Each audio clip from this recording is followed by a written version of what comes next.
Welcome, ladies and gentlemen, boys and girls, to Inside the Kennel podcast. Of course, we've got this very special guest, the Mayor of Footscray, bloody legend, Dougie Hawkins. Welcome to the show, mate. Hello, Paul. Hello, Maddy. How are you, boys? Good, mate. Look, lots of in the news this week, mate. There's lots going on, Maddy. They're even saying that the Bulldogs might win the premiership. Who said that, Paul? Well, David King was on Fox the other day, and he was presenting some pretty impressive stats, saying that all the champion data puts us in the top four. And suddenly, from the Dogs needing to sack the coach, and we're going nowhere, to suddenly people are starting to sit up and give us a little bit of a sneaky chance. I don't know. What do you think, Dougie? Well, Maddy Paul, I think this game against the Kangaroos, North Melbourne, we don't win, you know what? We're shot. How's that? I'm prepared to go on that, and I'll stick to my guns on this. If we don't beat the Kangaroos, we'll not play finals footy. How's that, Maddy? Paul, but this is the game that I think is going to set the rest of the season up to make that attack on the final eight. And if we're talking about final four, how many games to go, Maddy? Paul, how many games left now? There's 9 games left, and 2 of those against North Melbourne, strangely enough, and we've also got games against Adelaide, and there's some pretty challenging ones in there as well, really step up. But you can't take anyone lightly, can you? No, you can't, Maddy. You can't, Paul. So I'm prepared to go with what I just said. I said, I just got this gut feeling about this game that, and again, we know quite well that North's improved. Their last couple of games have been terrific, haven't they? Ran Collingwood and Melbourne, 2 final sides, I think, from last year. Obviously, Collingwood winning the grand final. They look like they've turned the corner a bit. We just got to smash them. We just got to get them early, shop early, avoid the rush. And again, boys, this is just, and I'll say it again, I sound like I'm a broken record here. This is critical. This is just critical, this game. Look, I agree, Dougie. We've had a week off, which is great. So the boys are fresh. I think they needed it. It's probably come at the bye's come at a fantastic time, hasn't it? Because we went into the bye after probably our best win for the season, and then suddenly the optimism rises when you hear that Naughton's coming back. We've got JJ on the horizon. Darcy, the big boy Darcy's back this week as well, and suddenly the troops are returning. So that belief is probably going to carry us a long way, you would hope. Yeah, you're right. You're right, Maddy. And the boy Waitman back from that elbow, and young Westy's young bloke, Scotty Wester's boy Riley's been terrific. He's had a very, very good season. And again, I think he kicked 4 goals. I think it may have been. There's going to be a couple of blokes going to be pretty stiff. You named a few names there, Maddy Paul. The boy Darcy just comes back. I don't care who goes out. He's got to come back for sure. The boy, obviously, Aaron Naughton, if he's right, he comes back into the side. Who goes out? Does number 7 go out? Rory Lobb, I think he probably had his best game, probably, I reckon, for the club, to be honest. And it's against his old team, Fremantle. I think he kicked 3 goals and had 15 or 16 possessions, Paul and Matty. And he'd be awfully stiff, but I think he might be the one to go. How's that? That'd be the end of him, I reckon. It'd be disappointing for him and his manager, Dougie. But what about Garcia as well? I mean, dropped 23 touches, a goal. I thought he's just a pretty honest kid. You know what? He's got a few tricks. This kid, I think his last game or 2 was pretty good. He had patches of 5 or 10 minutes where he done a couple of things, and I said to myself, "Who done that? Who's that kid?" And they said, Garcia. I said, Jesus Christ, because I just had that impression of the kid that he was a hard, tough, hard-nosed kid who puts his head over the footy, got good courage and all that. But he done a couple of things. I went, maybe sit back and go, hey, this kid can play a little bit. And Paul, Matty, I was a bit surprised and shocked that he was out of that side. And if it was reasons for whatever it may have been, I was actually really surprised. I really was, that he was out of the side. Yeah, absolutely. We agree. We agree. So just on you touched on our 4 forwards and the dilemma that the selectors face. Cam Richardson, one of our viewers, wrote in and asked, Dougie, with Naughton and Darcy obviously returning, is it time to unleash the four-headed monster, or is that just too much of a risk? We've talked about this before, but what do you think? Can it work? Now, don't forget, Dougie, don't forget, you talked about this last year. Was it the beginning of this year or last year? You talked about the four-headed monster. You thought, how we can't lose if we got the four-headed monster down there. What's your thoughts on it now? You're on the money, Paul. Matty, I did say that. I said these four tall forwards will be causing havoc. And they're going to be very, very hard to match up on. And when you've got a forward line that can mark the footy, get the ball in quickly, even get to a stage where if you're under pressure, bomb it in, because one of them are going to mark it. Oh, here we go. I still think it can work, and they need to communicate maybe better when it's time to go. You don't want 3 or 4 flying, and it's going to happen, you suppose, because they all want to get a kick. We all want to play well. We all want to kick goals, but I don't know how Bevo can structure that, Paul, Matty, if the thoughts were there again to go big, like we spoke about, Paul just said last year. I supported it, Paul, Matty. I was right behind it. I thought it was just a winning formula. I just look forward, back lines are going to have trouble matching up because of the height.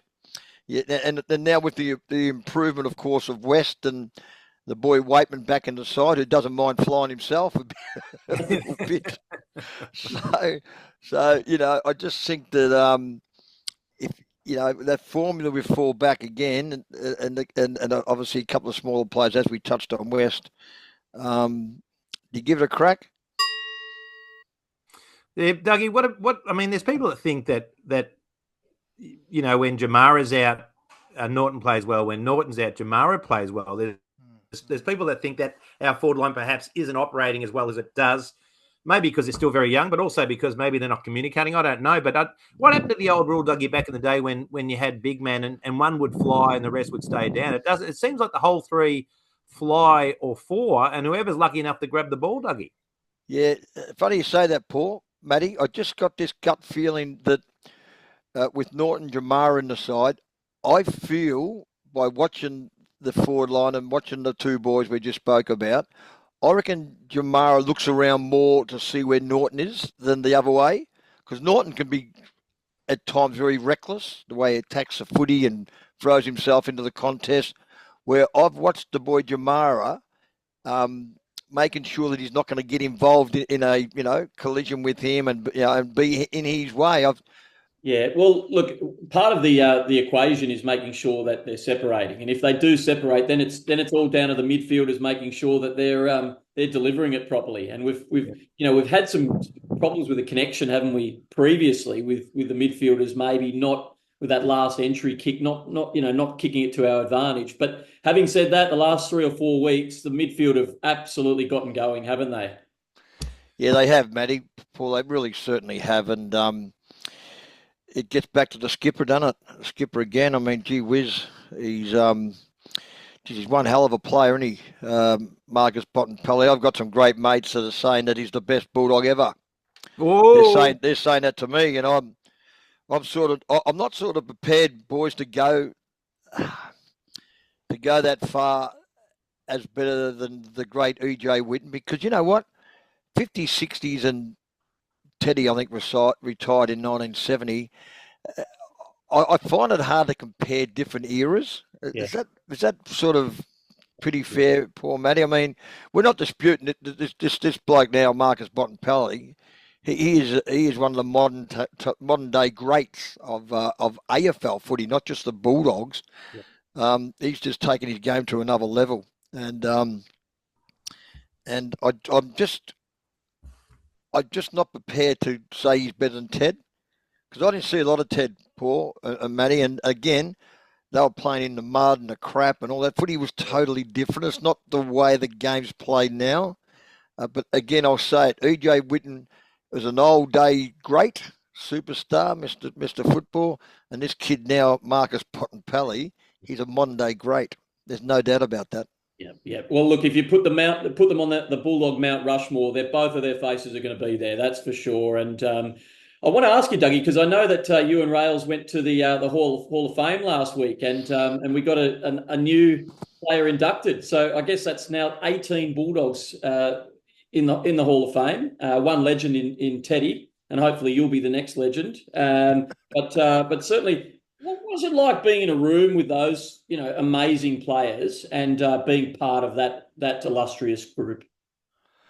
Well, Maddy Paul, you walk in there. I haven't been to the AFL Hall of Fame for a fair long time, a fair while now, and it was mainly due to the fact that the great mate Brad Hardy, who obviously won the Brownlow in his first year, and he got inducted into the Hall of Fame the same year Mickey Moldhouse got inducted into. So that would have been an interesting setup. I think they got along okay, and they said hello and spoke, which I thought was fantastic. They put a few problems away to the side, and then Scotty West rang me. Scotty said, "Oh, Hawk, are you going to the Hall of Fame?" I said, "No, I'm not sure." He said, "Mate, I'd like to go. Why don't we both go?" And I said, "Well, we'll go together with Brad Hardy." Joining us on the table was a bloke called Warren Treadray.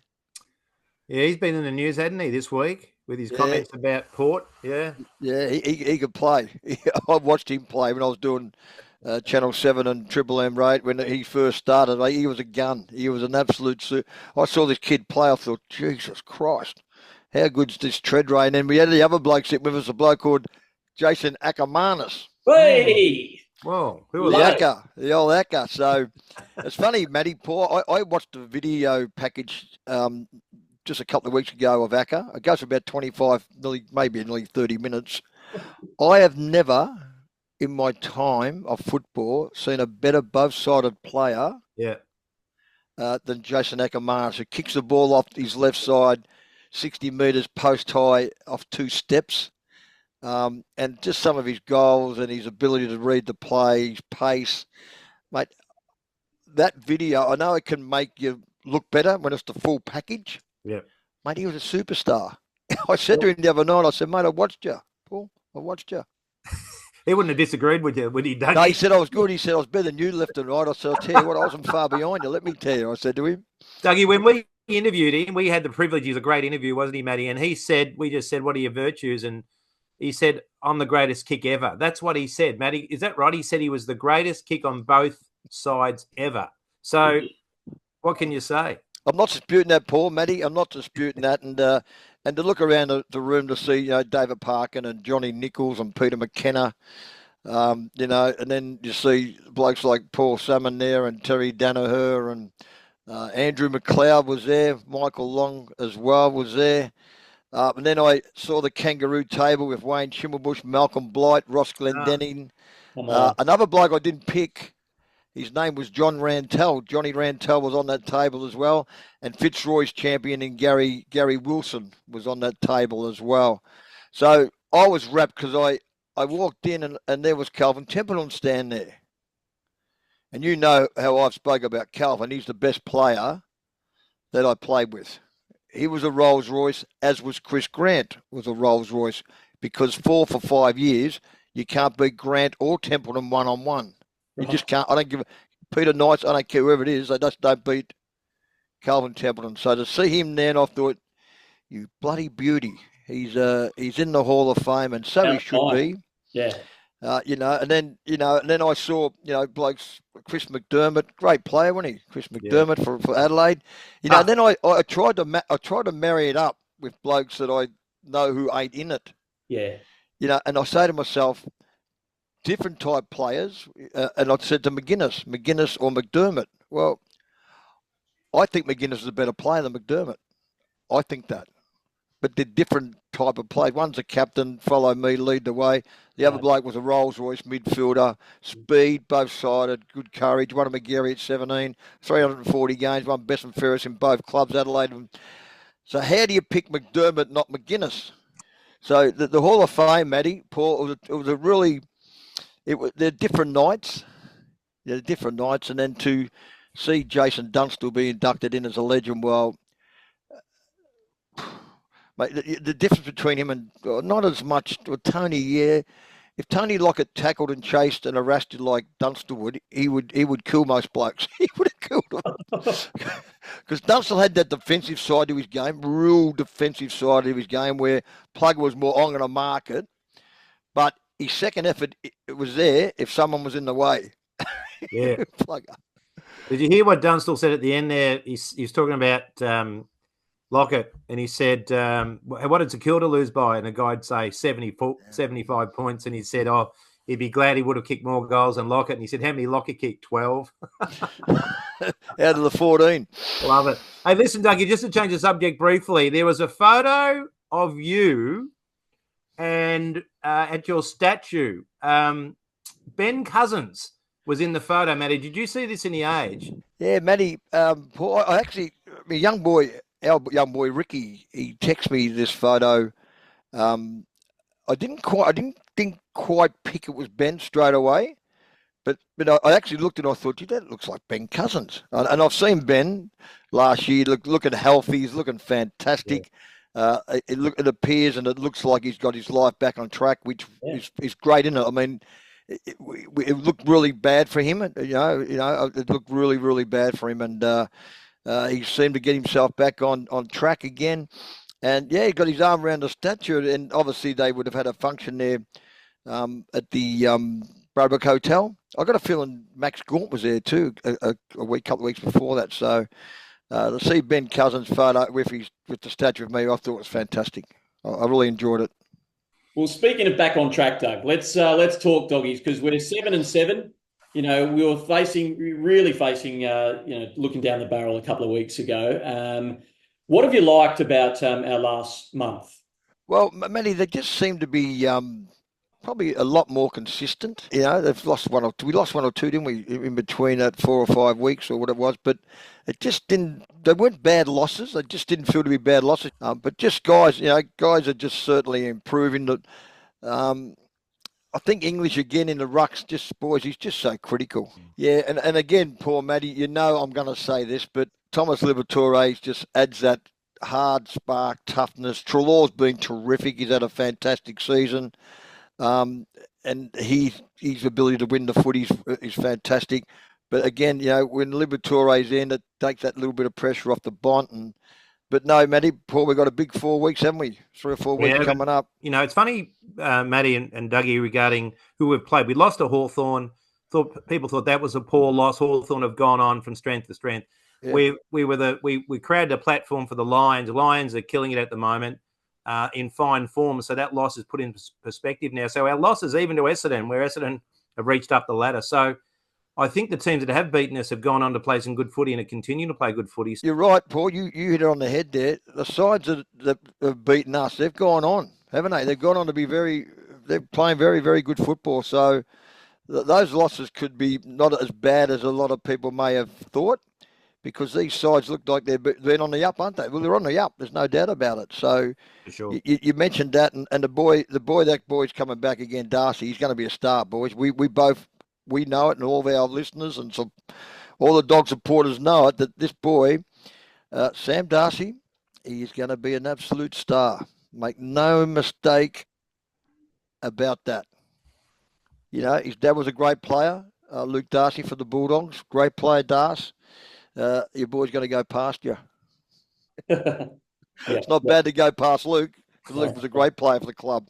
Yeah, absolutely. Now, also one player you haven't mentioned, and he's had a positional change recently. One of our viewers, Kelly Gallivan, said, "Dougie, what do you think of Ed Richards' move into the midfield? How instrumental has he been?" Ed Richards, wow. That surprised me a little bit, Maddy. Paul, obviously Bevo had seen something a bit more than probably us, than if you guys are in the same boat as me. I must admit, I didn't really look at him as that, because he was coming off that half back and driving the ball along on his left foot. And and then obviously, if you're in the midfield, the ball's going to go a bit longer than coming off half back flank, isn't it? It's going to go into your goal square, not half forward flank. Right. Like he had been in the past, playing off the half back flank with Johansson out of the side as well. So he's just been fantastic, hasn't he? And ability about him, he's quick. He's about 6'2". I've met him. I met him in the car park at the Glenroy Golf Day. It was with Caleb Daniel and Thomas Liberatore. I shook his hands. Ed Richards, about 6'2". Big boy. He's a big boy, Matt. He's a big boy, Paul, and he's pretty strong and pretty powerful, and he's explosive. He's got explosive pace off 5-10 metres. He explodes. and he runs and carries and he kicks it long. He doesn't muck around with it, Richards. He gets the ball in quickly. Matty, it's been a great move by Bevo. Bevo, take the credit for it, or unless it was a forward line coach. Is that Brad Johnson still there? But we'll give it a Bevo because Richards been. You're right, Matt. He's been super, Richards, and he might have missed a week with concussion. Was that him? Yeah, 2 weeks. Yeah, he missed 2 weeks. He missed 2 weeks, and usually when he come back after concussion, a lot of the statistics show you have a pretty sort of slow week to come back. And even despite that, he had about 21 touches. So you probably expect him to explode this week. I know you were concussed back in about maybe 86 or 7, was it? And it took you a little while to come back as well, didn't it? Yeah, Matty, you normally come back, Paul, a little bit slower. You don't come back cherry ripe from a concussion. I know that myself. Yeah. And mine goes back to the 80s, and I knew quite well that I wasn't, even though I felt all right, at that highest level, if you're just off that little bit, the players, they're going to get you. The good players are going to get you. But, gee, Richards just come back into the sway, didn't he? As did Libba. Libba just come back like he had missed a beat. Yeah.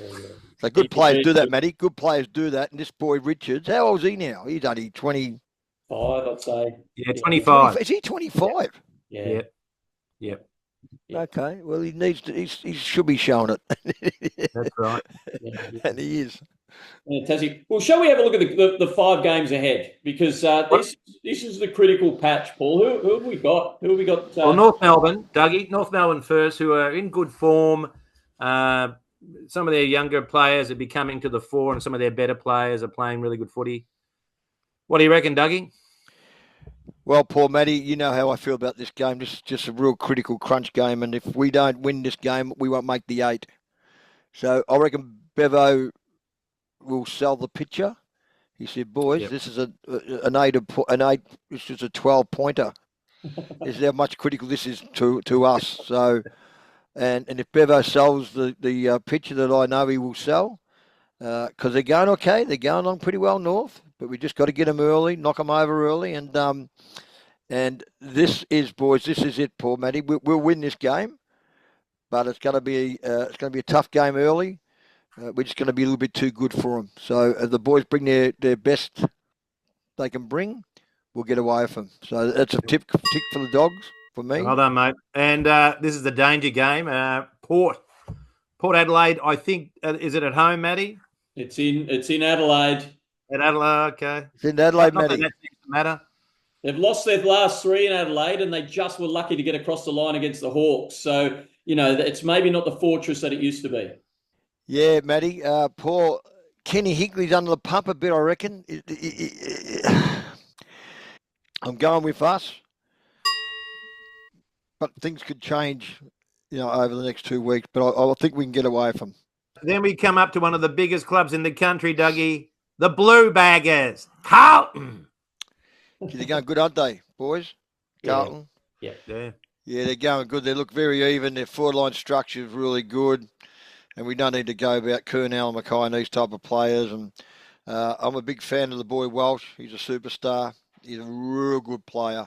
Right. And obviously, captain, nearly in the bracket of the Bont, not far off. Cool. I'm a huge Cripps fan. Bont's a better, I think, for me, the Bont. Jeez, we need to play well, Matty. Paul, we need to play well. And to come out and say we're going to beat I rate Carlton. I think they're the real deal. Yeah. They're right up there in the mix of the top 2 or 3 sides in the competition right at the moment with Sydney. Yep. Yeah. No, I'm going. I don't think we'll beat them. I don't think we'll beat Carlton. But that's 2 wins and 1 loss. Yeah. All right. Well, you've given us 2 out of 3. You know what Meatloaf would say about that. So who have we got next? We've got the Cats, the Hoops. Yeah. At the moment, boys, as we speak, they're in a bit of disarray. Geelong, I reckon. Tommy Hawkins looks like he's out for 6-7 weeks or whatever it might be. And again, his form hasn't been, he might be at the end of the road, Tommy Hawkins. 358 or 9 games, been a great player for him. But you know what happened, boys, in footy? That brick wall comes quick. Right. And sometimes you don't see it when it just goes bang. And even to a stage Dangerfield, he's, when you're in your 30s, late, early, 33, 34, probably you'd be now. when you start getting hammies, Yeah. that brick wall comes quick too. No, Matty, this is a game we can win. Paul, this is a game we can win. We need to win it. That'll give us 3 out of 4 for me. And this will be the big one. Sydney and Sydney, Dougie. Sydney, top of the ladder, in absolute sublime form. Played well against them though at Marvel, Dougie. We put up a grand fight. Do we shake Sydney? Geez, Paul, Matty, our listeners, we need to be right at the top of our tree. Their midfield, the boy Heaney, the number 5, he bit of midfield forward. And you got Blakey off half back, gives you a run, kicks it long. They're the real deal, aren't they? They're just the real deal. And whoever beats Sydney wins the grand final, I reckon. I just got that gut feeling about them matured over the last couple of years. Remember when Geelong got him in that granny a couple of years ago and just smashed them? Yeah. I think that was 2 years ago, Maddy Paul. I reckon that was about 2 years ago. Yeah. And last year they just didn't regroup, but I just got this feeling now that they've matured, they got a bit older, played 20, 30, 40 games together more, which I think's critical and important. Mate, they're the real deal, and we just need to be right at the top of the tree, Paul and Matty, and if we're not, we'll get skittled. Yep. Well, look, we nearly beat them a few weeks back, didn't we? And we had a few injuries in game. We lost Tony Scott early, then Naughton, and then we had Ed Richards go down. We feel that we match up against them, and if we can take water out of the game, we play well in Sydney. We've won a few. We've taken them down a few critical times over the last 5 or 6 years during Bevo's tenure. So let's go in with some optimism, and if we can have 3 out of 4 going into that game, I think we'll have a bit of steam behind us. Matty, what was it? What are your thoughts on what we got to win? You brought up a little statistic the other day to me. What have we got to win out of the last 9? Where are we going to finish? Out of 9, you've got to win. You must win 13 games to make the 8. We're currently on 7 wins. We've got 9 games to go, so we need to win 6 of those games. Wow. If we say that we beat North Melbourne twice, there's 2. Yep. We beat Adelaide. Yep. You want us to win those 3. That means we've got to win 3 more out of the other 6. And Dougie's mentioned, there's the Cats game. We've got a GWS in the last round. We've got Sydney. We've got Port Adelaide. We've got Carlton. It's not going to be easy. But we've got to be at our best. Well, Paul, Matty, if we do make the 8, we've earned it. Yes. We've done it the hard. We've done it the tough way. We've earned it, and that suits the boys, I reckon. It suits the whole spirit of the Bulldogs. So if we are to get there, Matty and Paul, it's going to be a hard battle. It's going to be a tough battle. We need to play our best footy, and we have to be right on song. And we get there, you know what? We deserve it. We deserve to be there. We belong there. Not just there to make up the numbers. We're there to have a crack at it. Yeah, you're right, Doug. You didn't fall over the line. You've earned them. And when you earn it, Dougie, then you perform well when the opportunity comes at those finals, don't they? So we're a good opportunity to win a final, which I totally agree with you. 100%, Paul. Dougie, what a pleasure. Good Love on you, your Paul. work. Have a great week. Catch soon, Maddy. Go Dogs. Good on you, Paul. Good on you, brother. Red in my heart, white in my veins, blue in my eye, red, white, and blue in my brain. I'm Bulldog born.